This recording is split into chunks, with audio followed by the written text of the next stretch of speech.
morning friends, this is the third unit of midwifery chapter 8 placenta and its development। आज हम जानते हैं placenta के बारे में। प्लेसेंटा प्रेगनेंसी में पाए जाने वाला एक महत्वपूर्ण अंग होता है जो भ्रूण को माता की यूट्राइन वाल्व से जोड़ता है। यह भ्रूण को पोषण पदार्थ देने, गैसों का आदान प्रदान करने तथा मदर से ब्लड में उत्सर्जित पदार्थों को त्यागने में भी भ्रूण की सहायता करता है। ये अम्बिलिकल कॉर्ड के द्वारा भ्रूण एवं माता की मध्य संपर्क स्थापित करता है। Development of placenta. प्लेसेंटा का विकास फीटस एवं माता दोनों से ही मिलकर होता है, परंतु इसका जो प्रमुख भाग है वो भ्रूणी उत्पत्ति यानी फीटल ओरिजिन का होता है। इम्प्लांटेशन के 2 दिन बाद या निषेचन यानी कि फर्टिलाइजेशन के लगभग 13वें दिन ट्रोकोब्लास्ट की ट्रोकोब्लास्ट से एक उंगलीनुमा उभार निकलते हैं जिन्हें कि कोरियोनिक विलाई कहते हैं। ट्रोकोब्लास्ट के बेसल डेसिडुआ वाले भाग में सर्वाधिक मात्रा में पाए जाते हैं। कोरियन फ्रंडोसम तथा डेसिडुआ से ही मिलकर अपरा का निर्माण होता है। ये विलाई मातृक रक्त वाहिनियों की भित्तियों को क्षतिग्रस्त कर देते हैं, जिनसे निकला हुआ रक्त विलाई के मध्य स्थान में एकत्रित हो जाता है। प्लेसेंटा का विकास 12वें सप्ताह पर पूर्ण होता है और इसका प्रमुख भाग भ्रूणी उत्पत्ति का होता है जो कोरियन फ्रंडोसम से विकसित होता है, जबकि मातृक उत्पत्ति वाला भाग डेसिडुआ बेसिलस से निर्मित होता है। मैच्योर प्लेसेंटा के बारे में जाते हैं तो फर्स्ट ईयर टर्म के समय प्लेसेंटा का वजन 500 से ग्राम और 20 से 22 सेंटीमीटर हो जाता है। और सेकेंड ये है कि मैच्योर प्लेसेंटा सर्कुलर डिस्क के समान होता है। और थर्ड ये है कि इसकी केंद्रीय जो मोटाई होती है वो 1 इंच यानी कि 2.5 सेंटीमीटर होती है। फोर्थ ये है कि इसका केंद्रीय भाग सबसे ज़्यादा मोटा होता है, जबकि किनारों की तरफ इसकी मोटाई कम होती है। 6 ये है कि टर्म के समय प्लेसेंटा का वजन गर्भस्थ शिशु के फीटस के वजन का लगभग 1/6 होता है अर्थात, तथा ये रेशियो में 1:6 होता है। और 6 ये है कि मैच्योर प्लेसेंटा अम्बिलिकल कॉर्ड जिसकी लंबाई होती है 55 से 60 सेंटीमीटर होती है, जो भ्रूण से जुड़ी रहती है। इसका जो रंग होता है वो रेडिश ब्लू होता है। और 7 ये है कि मैच्योर प्लेसेंटा यूटेराइन वॉल का लगभग 1/3 भाग कवर करता है। और 8 ये है कि इसमें 2 सरफेस पाए जाते हैं, फीटल सरफेस और मैटरनल सरफेस। तो जानते हैं फीटल सरफेस क्या होता है। प्लेसेंटा का फीटल सरफेस चिकनी, पारदर्शी और एमनियोन से कवर रहती है, जो कि अम्बिलिकल कॉर्ड इसके केंद्र से जुड़े रहते हैं। ये पारदर्शी होने के कारण ब्लड वेसल्स दिखाई देने लगते हैं। अब मैटरनल सरफेस क्या होता है तो मैटरनल सरफेस प्लेसेंटा का 20% से भी कम भाग मैटरनल सरफेस का होता है। इसमें निम्न 2 भाग मैटरनल के होते हैं, जैसे कि डेसिडुआ बेसिलस और इंटरविलस स्पेस। फीटल सरफेस चिकनी मतलब कि चमकदार यानी कि स्मूथ और ब्राइट होती है, तथा इसमें मैटरनल सरफेस खुरदरी और रफ और स्पॉन्जी होते हैं। ये 15 से 20 खंडों में विभाजित होता है, जिसे कि कॉर्टिलेंड्स कहते हैं। मैच्योर प्लेसेंटा 500 ml से ब्लड रहता है, जिनमें से 70% ब्लड जो है विलाई तंत्र में तथा 30% जो रक्त होता है वो विलाई के मध्य पाए जाने में इंटरविलिस स्पेस होता है। अब जानते हैं सर्कुलेशन थॉट ऑफ प्लेसेंटा यानी first A oxygenated maternal blood का विलाई के मध्य इंटरविलिस स्पेस तक पहुंचना। इसमें यह है कि 150 से 200 स्पायरल आर्टरीज के द्वारा ऑक्सीजनेटेड ब्लड जो होता है मैटरनल ब्लड प्लेसेंटा में इंटरविलिस स्पेस तक पहुंचता है। और बी ये है कि इंटरविलिस स्पेस से ऑक्सीजनेटेड ब्लड का भ्रूण तक पहुंचना, यानी कि इंटरविलिस स्पेस तक पहुंचा हुआ जो ऑक्सीजनेटेड ब्लड होता है वो अम्बिलिकल वेन द्वारा भ्रूण तक पहुंचा दिया जाता है, जिसमें से O2 संतृप्त 70 to 80% होती है। सी ये है कि भ्रूण से कम ऑक्सीजन युक्त ब्लड का इंटरविलिस स्पेस तक पहुंचना। अब भ्रूण से कम ऑक्सीजनेटेड युक्त ब्लड अम्बिलिकल आर्टरी द्वारा इंटरविलिस स्पेस तक पहुंचता है, जिसमें कि O2 संतृप्तता 50 to 60% होती है। डी ये है कि ऑक्सीजनेटेड ब्लड का इंटरविलिस स्पेस का माता तक पहुंचना, यानी कि यूटेराइन वेन्स द्वारा भ्रूण से ये अम्बिलिकल आर्टरी के द्वारा इंटरविलिस स्पेस तक ये लाया जाता है। डी ऑक्सीजनेटेड ब्लड का वापस मदर में मिल जाता है। अब जानते हैं फंक्शन ऑफ प्लेसेंटा। तो इसमें फर्स्ट है रिस्पायरेटरी फंक्शन, दूसरा है न्यूट्रिशन फंक्शन, और तीसरा है आपका एक्सक्रीटरी फंक्शन, चौथा है आपका प्रोटेक्टिव फंक्शन, 5 है आपका प्रोडक्शन ऑफ हार्मोन्स। इसमें ए है ह्यूमन कोरियोनिक गोनोडोट्रोफिन्स, और बी है ह्यूमन प्लेसेंटल लैक्टोजन, सी है आपका एस्ट्रोजन, और डी है आपका प्रोजेस्टेरोन, और 6 जो है प्रोडक्शन ऑफ इम्यूनिटी यानी कि इम्यूनोग्लोब्यूलिन।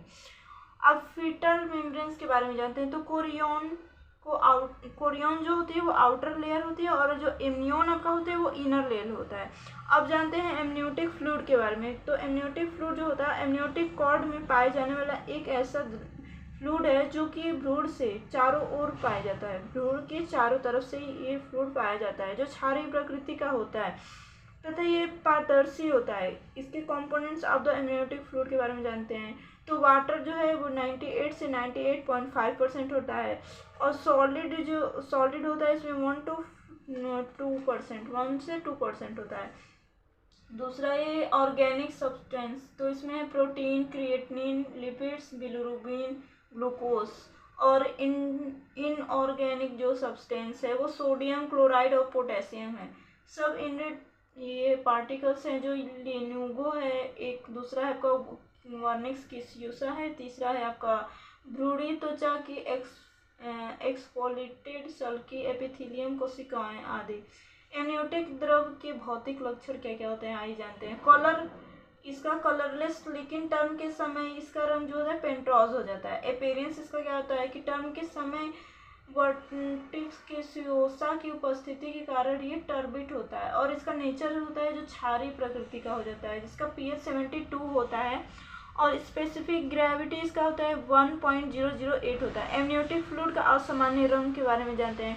तो अम्नियोटिक फ्लूइड का जो कलर है और उसका असामान्य स्थिति जिसमें कि ये रंग पाया जाता है। तो गोल्डन कलर में RH इनकम्पेटिबिलिटी पाया जाता है। अब आपका मिकोनियम स्टेन ग्रीन कलर आपको दिखाई दे, इसका मतलब है कि फीटल डिस्ट्रेस हो चुका है। ये थर्ड ये कि डार्क रेड अगर आपका दिखाई दे तो यानी कि एक्सीडेंटल हेमरेज हो चुका है। ग्रीनिश येलो दिखाई दे या सैफ्रॉन दिखाई दे तो इसका मतलब ये है कि एक्सीडेंटल हेमरेज पोस्ट मेच्योरिटी हो चुका है। और 5 ये है कि डार्क ब्राउन और टोबैको जूस दिखा है यानी कि इंट्रायूटेराइन उसका डेथ हो चुका है।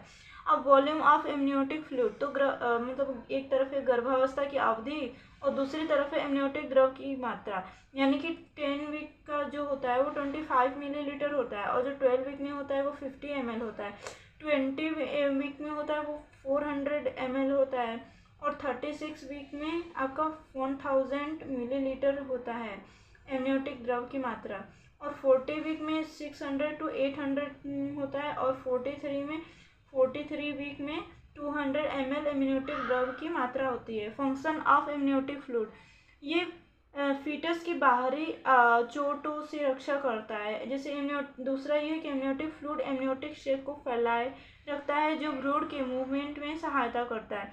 थर्ड ये है कि ये भ्रूण को वाटर को सप्लाई करता है, और जो फीटस के विकास में भी मतलब इसका डेवलपमेंट में भी ये हेल्प करता है। ये 4 ये है कि ये प्रोटेक्ट हिक्स कॉन्ट्रैक्शन के कारण ये जो भ्रूण है वो यानी कि फीटस है वो प्लेसेंटा पर पड़ने वाले दबाव से बचाता है। फिर ये है कि ड्यूरिंग लेबर सर्विक्स के डायलेशन में भी ये हेल्प करता है। और 7 ये कि ड्यूरिंग लेबर यह वजाइना से फ्लश करता है, और जो फीटस को इन्फेक्शन से भी ये बचाता है। हम जानते हैं कि अम्बिलिकल कॉर्ड क्या होता है। अम्बिलिकल कॉर्ड वो फीटस और प्लेसेंटा के मध्य ये लिंक का कार्य करता है। इसका जो मुख्य कार्य होता है प्लेसेंटा से भ्रूण की ओर ऑक्सीजनेटेड जो ब्लड होता है उसको पहुंचाना होता है, तथा ये प्लेसेंटा से डीऑक्सीजनेटेड ब्लड को लाता है। स्ट्रक्चर इसके बारे में इसके जानते हैं। तो फर्स्ट ये कि एमनियोटिक एपिथेलियम की सिंगल लेयर अम्बिलिकल कॉर्ड को कवर करती है। सेकेंड ये कि इसमें 2 आर्टरी और 2 वेन पाए जाते हैं, लेकिन गर्भावस्था के 4th मंथ के दौरान ये राइट अम्बिलिकल वेन गायब हो जाता है, लेकिन इसमें 3 ब्लड रक्त वाहिनियाँ ही पाई जाती है, जिसमें से 2 आर्टरी और 1 वेन होती है। वाटसन जेल के दौरान ये जिलेटिन जैसा द्रव होता है जिसमें कि इलोवेंट कोशिकाएं पाई जाती है। इसमें कि मायोकार्पल क्रेडिज्म प्रचुर मात्रा में पाई जाती है। ब्लड वेसल्स के लिए सुरक्षात्मक कार्य करते हैं। अब इसके फीचर्स जान जाते हैं कि एक फर्स्ट होता है कि अम्बिलिकल कॉर्ड की लंबाई जो होती है वो फीटस की क्राउन रम्प लेंथ यानी कि वर्टेक्स कॉकेक्स तक पहुंची होती है, जो 50 to 60 लेंथ होती है इन टर्म में, और इसका जो व्यास होता है वो 1.5 सेंटीमीटर होता है। सेकेंड ये है कि टर्म के समय अम्बिलिकल कॉर्ड की जो लंबाई होती है वो 40 सेंटीमीटर होती है, इसे शॉर्ट कॉर्ड माना जाता है। और थर्ड ये है कि 20 वीक के दौरान प्रेगनेंसी के दौरान अम्बिलिकल कॉर्ड के द्वारा जो ब्लड है ट्रांसपोर्टेशन लगभग 35 ml मिनट, जो 40 वीक की प्रेगनेंसी के दौरान बढ़कर 240 पर मिनट हो जाता है।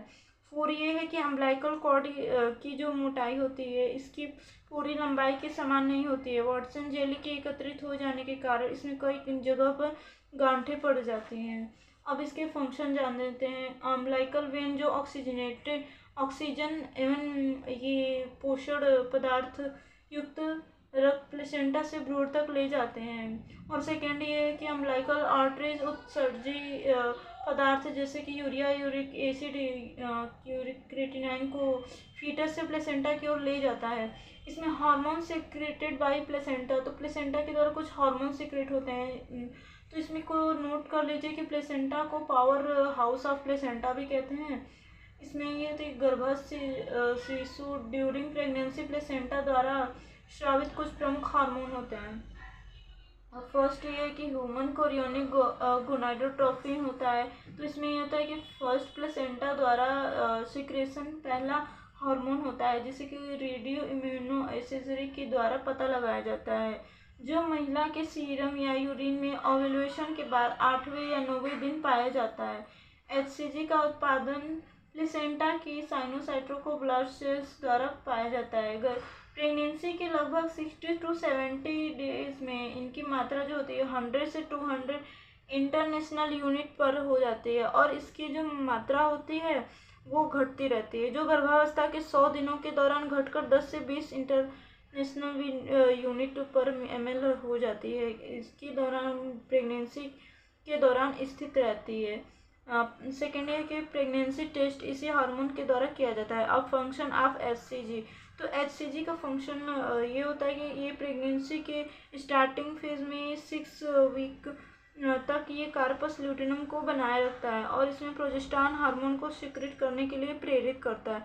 सेकेंड ये है कि मेल फीटस की लाइन सेल्स को टेस्टोस्टेरोन हार्मोन के सिक्रेशन के लिए प्रेरित करता है, और ये मेल के एक्सटर्नल जेनिटल ऑर्गन्स के विकास में भी सहायक होता है। अब सेकेंड है ह्यूमन प्लेसेंटल लैक्टोजन HPL, ये प्यूटिटरी ग्लैंड द्वारा स्रावित ग्रोथ हार्मोन प्रोलैक्टिन हार्मोन के समान ही होता है, जो कि human electro smooth memory craft HCSM के नाम से भी जाना जाता है। इसको HCl साइनोसाइटोब्लास्ट के द्वारा किया जाता है। और थर्ड ये कि HPL का सिक्रेशन साइनोसाइटोब्लास्ट द्वारा होता है। फोर्थ ये कि प्रेग्नेंट वुमेन के सीरम में 5वें दिन बाद के दौरान प्रेजेंट होता है, और इसका जो लेवल होता है 34 से 36 वीक तक लगातार होता रहता है। फंक्शन ऑफ HPL, ये मेमोरी ग्लैंड की वृद्धि में सहायक होते हैं। ये प्रेग्नेंट वुमेन के ग्लूकोज, प्रोटीन एवं लिपिड्स लेवल को कॉन्ट्रैक्ट करता है और फीटस के लिए ग्लूकोजन तथा अमाइनो एसिड को प्रोवाइड करता है। अब थर्ड ये ऑस्ट्रोजन हार्मोन के बारे में हम जानते हैं। ये साइनोसाइटोब्लास्ट द्वारा सीक्रेट होता है। फंक्शन इसका क्या है, तो ये मेमोरी ग्लैंड के विकास में सहायक होता है, और यह मायोमेट्रियम की लेयर की वृद्धि मतलब इसका ग्रोथ करता है, जिससे फीटस में पर्याप्त स्थान मिलता है। ये और थर्ड ये है कि यह यूट्रस की ओर ब्लड सप्लाई भी करता है। और फोर्थ ये कि सर्वाइकल रैपिंग को प्रेरित करता है, जो कि लेबर प्रोसेस में सहायक होता है। अब प्रोजेस्टेरॉन हार्मोन के बारे में जानते हैं। प्रेगनेंसी के लगभग 6 वीक की अवधि के दौरान प्रोजेस्टेरॉन का सिक्रेशन होता है, जो कि कार्पस ल्यूटिनम द्वारा होता है। प्लेसेंटा के डेवलपमेंट के बाद यह साइनोसाइट्रोकोब्लास्ट द्वारा सीक्रेट होता है। एक्टोपिक प्रेगनेंसी के दौरान इसका जो लेवल होता है वो कम होता है। वह हाइड्रेटिव फॉर्मोल के दौरान इसका जो स्तर होता है, इसका जो लेवल होता है वो अधिक हो जाता है। प्रोजेस्टेरॉन के कार्य क्या होते हैं? यह भी गर्भावस्था को यानी कि प्रेगनेंसी को बनाए रखने के लिए महत्वपूर्ण होता है। सेकेंड ये होता है कि फर्टिलाइज्ड ओवम के इम्प्लांटेशन में सहायक होता है। और ये थर्ड है कि मायोमेट्रियल कॉन्ट्रैक्शन को रोक, प्री टर्म लेबर को भी ये रोकता है। और अब रिलैक्सेशन के बारे में फिफ्थ ये है कि रिलैक्सेशन हार्मोन, तो इसके बारे में अब जानते हैं। गर्भावस्था प्रेगनेंसी के दौरान हार्मोन मुख्य रूप से कार्पस ल्यूटिनम द्वारा उत्पादित किया जाता है। हालांकि इसका कुछ भाग जो होता है प्लेसेंटा के डेसिडुआ से भी उत्पादित किया जाता है। अब इसके फंक्शंस के बारे में जानते हैं। ये सिम्फाइसिस प्यूबिक के सैक्रोइलियक संसित को शिथिल करता है। Please like, share, subscribe after watching my video. Thank you.